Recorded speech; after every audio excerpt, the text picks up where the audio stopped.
Estamos de vuelta junto a ustedes, siendo las 10:04 y a continuación, como siempre en este Día de la Salud, queremos hablar de nutrición. Llega el verano, muchas veces bastantes personas se van de vacaciones. ¿Cómo poder tener una nutrición sana, una dieta que pueda permitirnos llegar a marzo de la mejor manera y no todo lo contrario? Para conversar sobre esto está junto a nosotros Jonathan Esparza, que es nutricionista del Hospital Penco Lirquén. ¿Cómo estás, Jonathan? Hola. Qué placer tenerte acá esta mañana. Muchas gracias por la invitación. Y bueno, en realidad son las preguntas típicas que surgen como en esta fecha, pero la verdad que la mejor forma de poder llegar con un peso óptimo o en las condiciones como corporales, la que una persona se sienta cómoda para esta fecha, idealmente inician desde principio de año para mantenerlas todo el resto del año, y no nos conviene muchas veces hacer estos cambios cuando son muy radicales, porque podemos realizar conductas o tomar dietas o alternativas que finalmente presenten un efecto negativo por el tiempo en el que necesitamos ver esos resultados. En los grupos de WhatsApp ya empiezan los comentarios. Vengo llegando de las vacaciones y subí 5 kilos. Vengo llegando de no sé dónde y subí 7. ¿Por qué uno tiende a subir tanto de peso en las vacaciones cuando debería ser todo lo contrario? Cuando hay actividad física, cuando nos movemos y cuando obviamente vamos de turisteo a alguna playa cercana de aquí mismo de la región del Biobío. Claro. No deberíamos subir tanto de peso. O sea, ¿Qué es lo que ocurre en las familias chilenas que por lo general hacen este desorden nutricional? Claro, lo que ocurre igual es que más que nada, si bien aumenta la actividad física, lo que aumenta el gasto energético, este se ve compensado porque también existe un aumento en el consumo energético. Elegimos muchas veces cuando salimos comer algo más rico, que por consiguiente por lo general viene con mayor cantidad de grasas, alimentos más densamente calóricos, y lo que lleva a que, si esto es repetitivo, aumenta el peso. Claro. Por lo general, como en condiciones más habituales durante el año, el fin de semana se pide alguna cosa por delivery y esto, pero cuando estamos de vacaciones pasa a ser más recurrente y podría explicar este aumento de peso que ocurre en esta fecha, Claro. aunque aumente la actividad. La típica frase, dale, no importa, estamos de vacaciones. ¿Verdad? Claro. Eso hace que nos permitamos mucho más ese desorden, que consiste sobre todo en qué, por ejemplo. ¿En qué crees que uno se excede, sobre todo en esta época? Carbohidratos, el nivel de alcohol, los dulces. Sí. Nos vamos de un lugar a otro, ¿verdad? En bus, automóvil, y lo que siempre tenemos a mano es las galletitas dulces, los quequitos, las bebidas, porque Eso, poco tomamos claro. agua. Claro, eso es clave, yo creo. Las bebidas gaseosas, sobre todo si son con azúcar de las tradicionales, aumentan mucho y el consumo por el tema del calor, para capear la sed. Entonces, y también el alcohol. Salimos más en la noche porque al estar de vacaciones no tenemos esa responsabilidad de levantarnos temprano. Entonces, muchas veces acceder como a los clubes nocturnos hace que uno acceda a consumir más alcohol, lo que también, si bien cuando se habla como de energías calóricas, a veces se habla del alcohol como por los efectos negativos que puede tener a nivel del sistema nervioso, pero también aumenta el peso. Entonces, ahí podría explicarse también esa parte. Y lo otro, las bebidas gaseosas, la elección de los alimentos, pero como decía yo en un principio, lo ideal es mantener hábitos de alimentación saludable durante todo el año para llegar mucho mejor preparado para esta fecha y no ponernos a hacerlo dietas en tiempo récord que muchas veces pueden tener consecuencias negativas. Lo que te iba a preguntar también, mito o realidad que dicen que la comida sana o el tener una nutrición saludable es más cara. Más costoso. O sea, han habido estudios de esto y la verdad es que depende más que de que la alimentación sea saludable, de las elecciones alimentarias. Porque si bien, por ejemplo, las leguminosas son un alimento que ampliamente se conoce por ser económico, que dura bastante, que se puede consumir en todas las etapas de la estación del año, pero son más o menos rechazadas. O por ejemplo, cuando uno dice consuman más pescados.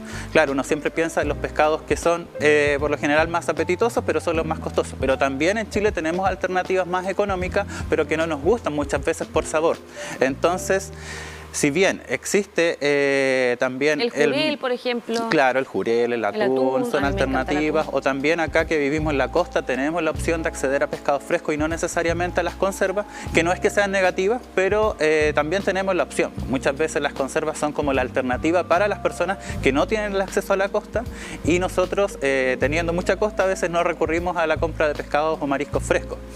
Pero también existe mucho marketing de la alimentación saludable, donde, por poner ponerle un logo, una etiqueta de que es sano, de que no tiene sellos, nos venden y nos aumentan mucho más el precio. Entonces ahí obviamente si uno compara un alimento del mismo supermercado, la versión saludable, la versión con sellos, va a ver que esta versión con sellos es mucho más económica, pero va más que nada a nuestras elecciones, porque si elegimos las materias primas, como por así decirlo, aumentar el consumo de frutas, verduras, leguminosas, pescados, podríamos ahorrar bastante más, pero va a depender mucho de tratar de abrirnos a estos sabores. Somos cómodos también, ¿eh? Exactamente. Queremos lo que está más a mano, ¿no? Justamente. Entonces también darse esa posibilidad de ir a las ferias, buscar la posibilidad de tener una alimentación más sana, que no sea tan cómoda tampoco, con lo primero que se encuentra. Ahora, ¿cuál es la importancia de hacer 3 comidas al día? 4 comidas al día, el desayuno, el almuerzo, la once y la cena. ¿Es importante o podemos prescindir de alguna, cierto, estando de vacaciones? Claro, o sea, más que nada, si bien esto, como en la nutrición antigua, se daba mucho el tema de mantener los horarios de alimentación que sean adecuados, que se mantengan como durante el tiempo y el largo plazo, no existe como un motivo negativo para decir que una comida sea más importante que la otra. Como antes se decía que el desayuno era la más importante, sí se ha visto en estudios que asocian el rendimiento escolar, por así decirlo, en la población infantil, adolescente, sí se explicaría que tiene relación con el rendimiento escolar la ingesta de un buen desayuno. Sin embargo, no es que el desayuno, el almuerzo, la once sean más relevantes unas que otras. Lo importante es mantener una alimentación equilibrada. Esto es pensando en personas sanas, no en personas diabéticas que tienen que mantener controlados sus niveles de glicemia durante el día, pero en una persona que haga 2 buenas comidas durante el día o que haga 3 buenas comidas durante el día mientras logre cubrir sus requerimientos de energía, proteínas, grasas, carbohidratos, no debería por qué ser un inconveniente, pero va a muchas veces cambiar otros hábitos. Por ejemplo, cuando aplazamos los horarios o cuando tratamos de saltarnos una comida, por ejemplo, si no desayunamos porque nos levantamos más tarde, pero resulta que entre que nos levantamos y el horario de almuerzo, tengo apetito, quizás no voy a comer lo que pude haber comido más saludable en el desayuno y voy a recurrir a un snack para no llegar con tanto apetito al almuerzo. Entonces ahí es donde ocurren estos desequilibrios. Si uno logra comer adecuadamente, aunque sean menos tiempos de alimentación, no debería por qué tener una consecuencia negativa. Va a depender mucho qué alimentos yo elija, más que en qué horarios y en qué cantidad los voy comiendo. La sal, ¿qué tan importante es de tenerla controlada? Porque hay mucha gente que de verdad abusa. Claro. ¿Y qué tan negativo puede ser este excesivo consumo de sal? Bueno, la sal está asociada más que nada a enfermedades, sobre todo cuando ya se desarrolló una hipertensión, ahí es lo primero que nosotros restringimos. Ahora bien, la sal, el azúcar son alimentos son sabores que de por sí acostumbramos a nuestro paladar. Claro. A una cantidad ¿Y la sal excesiva de mar en diferencia con la sal industrial? La verdad es que no existe, por así decirlo, entre sal de mar, la sal yodada, la Igualmente sal del Himalaya, peligrosas que no. también hay.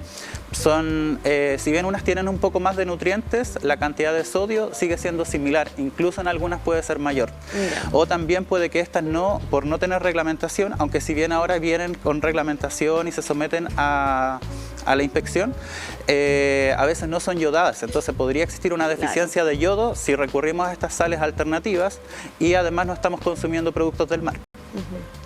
El consumo de agua, propiamente tal, porque como conversábamos en un principio del programa, hablábamos de que muchos prefieren las bebidas o los jugos con gran cantidad de azúcar en vez de tener una botella de agua.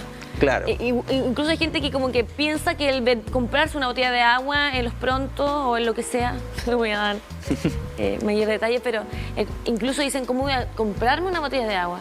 Pero Claro. ¿qué tan importante es el consumo de agua diario, sobre todo en esta época del año? Bueno, en realidad cada día se le descubren más propiedades al tomar agua. Propiedades, beneficios, se ve cómo afecta a diferentes órganos del sistema. No es solo para mantenernos hidratados, la concentración, o sea, mejora el rendimiento físico, el rendimiento mental. Entonces, evitar agua, que disponemos de ella, y por ejemplo tú comentabas lo de que comprar una botella de agua. Igual tenemos la suerte de la zona en la que vivimos que tenemos una de las aguas más livianas, o sea, bajas en metales pesados. Muchas veces en otras regiones tienen que recurrir a los desmineralizadores, a ablandar el agua, pero nosotros disponemos de un agua que es bastante sabrosa, o sea, no sabrosa, sino que sin este sabor a limpia, no calcio, tan claro. limpia, libre de metales, que cuando viene la gente de Santiago y llega acá a la región es feliz con el agua de la llave. Pero claro, y aún así la evitamos porque estamos justamente acostumbrados a consumir o hidratarnos con alimentos más dulces, que si bien, por ejemplo, ahora hay alternativas que son libres de azúcares y tienen mayor cantidad de endulcorantes, nos mantienen todavía este hábito de recurrir a la hidratación con algo dulce. Entonces, por eso es que igual tenemos este rechazo al agua. Ahora, no quiere decir que estas bebidas no hidraten, pero lo ideal siempre es hidratarse con agua pura. Claro. Sí. ¿Cómo sería, por ejemplo, una alimentación adecuada diaria? ¿Podríamos quizás hacer así algún tipo de ejemplo para esta época del año donde hay frutas mucho más sabrosas, donde hay una amplia posibilidad de quizás comer sano, en momentos donde estamos de vacaciones y donde tendemos a relajarnos? Claro, o sea, la verdad es que, como mencionaba yo, lo ideal es mantener una alimentación saludable y equilibrada durante todo el año. Eso va a hacer que nos mantengamos como más acordes y mantengamos una mejor relación con la alimentación, pero siempre tener en cuenta que lo ideal es que la alimentación sea variada y que incorpore todos los grupos alimentarios. Esto quiere decir desde frutas, verduras, que equiparen ojalá el 50% de nuestra alimentación entre frutas y verduras.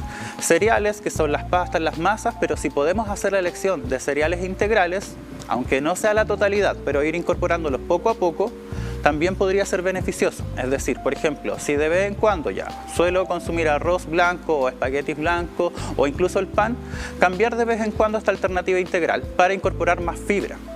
Y también otras vitaminas del complejo B que están asociadas al componente de la fibra. Las frutas y verduras, como mencionaba, sobre todo ahora en verano que disponemos de mayor variedad de estas, que son frutas con mayor contenido de agua, que coinciden con que en esta época también nos deshidratamos más por las temperaturas y estas nos ayudan a recuperar esta hidratación. Las verduras, eso no puede faltar, y ojalá que las verduras sean no siempre las mismas, sino que no recurrir siempre a la lechuga, el tomate, el choclo, no porque sean negativas, sino que se ha visto que los colores, la coloración de las frutas y verduras también está asociada a los fitonutrientes y los antioxidantes. Entonces, mientras más variada sea nuestra alimentación en coloración, nos va a entregar factores protectores. A ver, ¿qué verduras podríamos hoy día invitar a la gente que vaya comprando para esta semana, por ejemplo? Aparte de, como tú dices, la lechuga, el tomate, claro, no es que la lechuga, el apio, el pepino, sí, acelga. Sí, por ejemplo, beterraga, acelga, alimentos que son mucho más oscuros también están más cargados, por ejemplo, la cebollita igual, cuando morada. Uno compara bromatológicamente, por así decirlo, en el análisis de laboratorio, una lechuga más clara versus una con una mayor coloración, es porque ésta obtuvo mayores nutrientes de la tierra. Finalmente eso también le otorgó su coloración. ¿Cuál tiene más nutrientes? ¿La oscura? La más oscura. Siempre es como más asociada a mayor concentración de nutrientes. Mira qué bueno, no quiere decir que claro, no quiere decir que la otra sea negativa o que uno esté hablando mal, pero mientras más variedad exista en la alimentación, tanto en coloración, porque uno siempre habla de frutas y verduras, va a ser mucho mejor. Ahora también podemos incorporar que, si bien no pertenecen al grupo de las frutas y verduras, los hongos, como los champiñones, también son una buena alternativa que nos entrega, además de los nutrientes propios de las verduras, también estos tienen la capacidad de entregar vitamina D, que ahora es como el momento del año para, ojalá, exponernos al sol y almacenar un poquito. De manera consciente. Exactamente. ¿Verdad? Sí, no tratar de quedar... Lo que ocurre es que con ese color excesivamente bronceado que poco bien hablamos de salud cuando estamos teniéndolo. Sí, no, y efectivamente lo que pasa es que igual ocurre de que actualmente nosotros nos exponemos poco al sol durante todo el año, y llega verano y nos exponemos de forma brusca sin haber acostumbrado a nuestro cuerpo a recibir esto. Entonces obviamente esto genera muchos daños. Hay horas en las que no se recomienda tomar sol, pero sí es una alternativa donde uno puede obtener un poco de vitamina D. Ahora también hay que saber dónde se obtiene más esta vitamina D a través del cuerpo, que es en mejillas, dorso de la mano, hombros, brazos, y de esa forma poder tener reservas para poder llegar a invierno. Entonces ahí también los hongos ayudan, y eso se encuentran presentes durante todo el año. Jonathan, ¿por qué también es importante hablar de, por ejemplo, comer más pollo y pescado más que carnes rojas? ¿Tienen más cantidad de grasas? Claro. ¿Son más negativas el excesivo consumo de carne roja? ¿Y por qué? ¿Y por qué no el pollo y el pescado? O sea, ¿Cuál es la diferencia que hace que nutricionalmente sea mejor el pescado, por ejemplo, o el pollo? Sí, más que sea mejor uno versus otro, es porque las recomendaciones van adaptadas a nuestra población. Y tenemos cifras de que nuestra población, lo que está en aumento es el sobrepeso, la obesidad, las dislipidemias, colesterol elevado, aumento del porcentaje de grasa. Entonces por eso es que las alternativas siempre se orientan hacia esa parte, a elegir pescados, porque la población chilena consume pocos pescados y tiene bajo aporte de grasas saludables. Ahora también, como alternativa a las grasas saludables, no solo tenemos el pescado, sino que también las semillas, lino, chía, que pueden ser una alternativa de fuentes de omega 3 saludable si las personas definitivamente no tienen el hábito de consumir productos del mar. En cuanto al pollo versus la carne roja, lo mismo. Al existir una alta prevalencia de sobrepeso y obesidad, uno recomienda estos alimentos. Ocurre similar, como por así decirlo, con la leche entera versus la leche descremada o semidescremada, que no es que la leche entera por sí sea más negativa que la otra, sino que se recomienda porque el aporte calórico y de grasa es menor y es más recomendable para una población que por lo general tiene cifras altas de sobrepeso y obesidad. Ese es otro tema que me gustaría abordar hoy día, que es el tema de la leche. Hay muchas personas que la tienen como prioridad dentro de lo que es la nutrición. ¿De qué manera es un aporte y cuál es, por ejemplo, la diferencia entre otras leches que hoy día existen, como la de soya, ¿verdad? Y otras posibilidades que también están en el mercado? Sí, si bien la leche es como un alimento con mucho cuestionamiento, si la persona la tolera bien, sigue siendo una fuente buena de proteínas, buena de calcio, pero hay muchas personas que la dejan de tolerar por la intolerancia a la lactosa, ya sea porque interrumpieron el consumo de leche de forma brusca y su cuerpo ya dejó de producir lactosa, entonces recurren a la leche sin lactosa, que puede ser una alternativa. Y lo otro es que es un producto nutricionalmente atractivo y de bajo costo.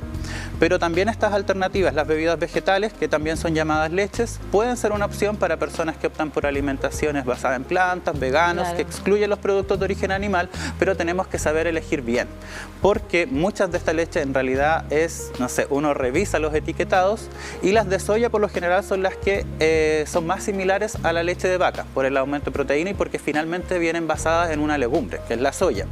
Pero las que son en base a otras semillas, por ejemplo leche de almendra, leche de sésamo, uno revisa y dice 3% de leche y el resto es agua y azúcar. Y claro, vienen adicionadas con vitaminas, pero significativamente no es algo que nos vaya a aportar algo beneficioso nutricionalmente hablando, y además que el costo que tienen es mayor. Entonces no siempre son buena alternativa desde el punto de vista nutricional, pero sí pueden ser como una opción a cuando las personas excluyen los productos lácteos, más que nada darse el gusto o poder no olvidar el sabor de la leche, o si quieren preparar alguna preparación que contenga como uno de sus ingredientes. Por ejemplo, si quieren preparar un queque y ya no están consumiendo leche, podrían incorporarla, o para alguna preparación, tortillas o diferentes cosas, ocupar estas alternativas, pero sabiendo que nutricionalmente la que más se puede acercar es la de soya. Claro. En el caso de los niños, que por lo general también en esta época de verano les damos harta leche, porque también es lo más simple, si es que vamos rápido, de viaje, las cajitas con leche. ¿Qué pasa con eso? ¿Es bueno o que ya tampoco la idea es sobrecargar de leche en vacaciones? Claro, no es que exista una diferencia entre la época del año para el consumo de leche, sino que las recomendaciones son generales y bueno, acá estamos hablando más que nada de recomendaciones como no son indicaciones personalizadas, sino que es una recomendación general. Y si bien se recomienda el consumo de 3 porciones de lácteos, estas pueden ser leche, yogur o las que toleren mejor, a veces pueden ser hasta postres de leche, quesillo, yogur, pero ahí tener ojo con lo que mencionabas tú, de que esta leche sea muchas veces chocolatada, igual va generando como una adaptación o educando al paladar al buscar los alimentos dulces.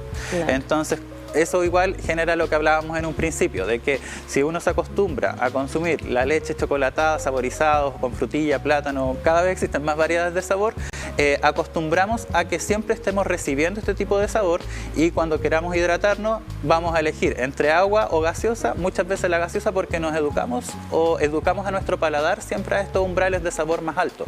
Ok, y también aprovechemos de hablarle a aquellas mujeres que están en su proceso de embarazo. ¿Cómo poder darle algunas alternativas saludables este verano? Bueno, en realidad el proceso de embarazo no existe, es que hay muchos mitos. Cuando uno habla de alimentación en el embarazo, llega el mito de que hay que comer por dos, de que, no sé, hay que preparar ciertas cosas. Los antojos, nos comemos una torta entera. Claro, eso, muchas veces pasa con el tema de los antojos, que si bien esto igual tiene un componente fisiológico, o sea, de que haya mayor atracción por ciertos alimentos, muchas veces está desencadenado por deficiencias de micronutrientes que podrían desencadenar esto, no siempre es lo óptimo, porque como decía, hemos mal educado a nuestro paladar, entonces por lo tanto va a tratar que si nos falta glucosa, a lo mejor va a tratar de buscar, porque nos faltan carbohidratos, nos falta energía, a querer alimentos dulces y nuestras elecciones no siempre van a ser las mejores. Ahora, hay que, si bien existe un aumento en el embarazo, que está sobre todo más marcado en el último trimestre, porque es donde existe mayor crecimiento, no necesariamente esto quiere decir que sea el doble. De hecho, no alcanza a ser más del 25%. O sea, más de un cuarto no debería ser, y solo en la etapa final, que es donde existe mayor crecimiento fetal. Pero sí, la etapa del embarazo es crucial porque la incorporación de los alimentos, de hecho hay estudios recientes que muestran que los alimentos que consume la madre durante el embarazo muchas veces atraviesan la placenta y pueden llegar a ser percibidos por el feto.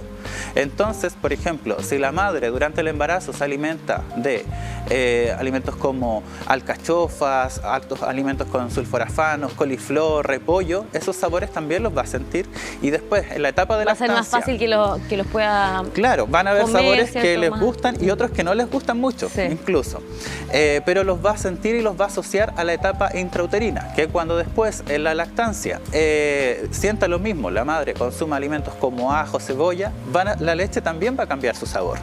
Y también esto va a hacer que el bebé vaya asociando los sabores desde la primera etapa, o sea, incluso antes del nacimiento ya va a tener conocimiento de estos sabores, después en la etapa de lactancia, y cuando ya empiece con la alimentación complementaria a incorporar frutas y verduras, cuando reciba estos alimentos, si durante el embarazo... va a tener en su microchip. Exactamente, porque ya los va a recordar. En cambio, si la madre durante el embarazo y la lactancia no lo comió, va a ser algo totalmente nuevo, y lo más probable es que exista esto de la neofobia, que es como un rechazo a los alimentos nuevos.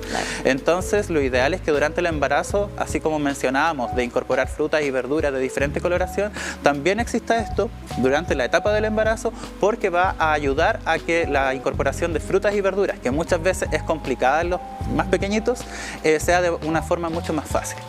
Y ahora vamos con un tema que a no todos les gusta. ¿Qué pasa con la ingesta de alcohol en esta época del año? Donde nos permitimos, ahí no vamos obviamente a plantear los tipos de bebestibles que muchas veces se incorporan en la nutrición, pero sí cómo poder definir lo nocivo que es muchas veces este exceso. Claro, o sea, desde el punto de vista nutricional, hay que pensar que por lo general también cuando uno está consumiendo alcohol, dice ya voy a seguir tomando, pero para amortiguar el efecto que me produce de mareo, empiezo a comer, y por lo general lo que empiezo a comer son frituras o alimentos más densos calóricamente, entonces tenemos el efecto nocivo de ambas cosas, del alcohol y de con lo que acompañamos por lo general las bebidas alcohólicas, que son alimentos con alta densidad energética, sumado a el trasnoche. Entonces son tres pilares. Y no solo el trasnoche, el mediodía, el almuerzo, después la noche. Entonces, ¿cuánto sería lo permitido en este verano? Y para la gente que sea de vacaciones y para las que no también. Es que la verdad, indicar o recomendar o dar una indicación de alcohol no es positivo. Claro, pero siendo realista, siempre la recomendación va a ser a que ojalá lo mínimo posible. Uno entiende que es una actividad social y no hay que restarse de eso, pero también acompañarlo con, por ejemplo, si voy a beber alcohol durante la noche, ojalá haber comido bien durante el día para no llegar y después que digo, hoy no me estoy mareando con mayor facilidad, empiezo a comer. ¿Y a qué voy a recurrir? A los alimentos que hablábamos antes, que son los densos calóricamente, y efectivamente ahí voy a tener un efecto negativo. Ahora también acompañarlo con una buena hidratación, porque la resaca o la caña, como uno dice, al día siguiente muchas veces es consecuencia de la deshidratación producto del alcohol. Hay bebidas alcohólicas, sobre todo la cerveza, que son muy diuréticas, entonces además del efecto del alcohol, que es negativo para el organismo, nos produce un aumento de la deshidratación porque nos dan más ganas de orinar. Entonces, si no nos estuvimos hidratando bien, el efecto va a ser aún más nocivo. Nosotros dejar invitada a la gente entonces a que pueda nutrirse de la mejor manera este 2023, de una manera consciente, viendo realmente y disfrutando del proceso nutricional, pero con lo más sano que podamos tener en nuestra mesa, para así también incentivar a nuestros niños y adolescentes a que tengan una nutrición positiva. Jonathan, un gran abrazo, muchas gracias por hoy día haber conversado con nosotros, una interesantísima entrevista la que nos has otorgado hoy día. Y recordarle a la gente que si quieren presentarle esta conversación a sus familiares, amigos, pueden hacerlo a través de nuestras plataformas digitales. ¿Consejo final? La alimentación, ojalá lo más variada posible, y si quieren obtener o realizar alguna alternativa de alimentación, dieta, que sea asesorada siempre por un profesional de la salud. Así es. Un saludo también a todas las personas que trabajan en el Hospital Penco Lirquén, siempre contribuyendo, ¿verdad?, en tantos temas de salud que necesitamos plantear hoy día para construir una mejor nutrición y una mejor salud. Así que gracias nuevamente por estar con nosotros.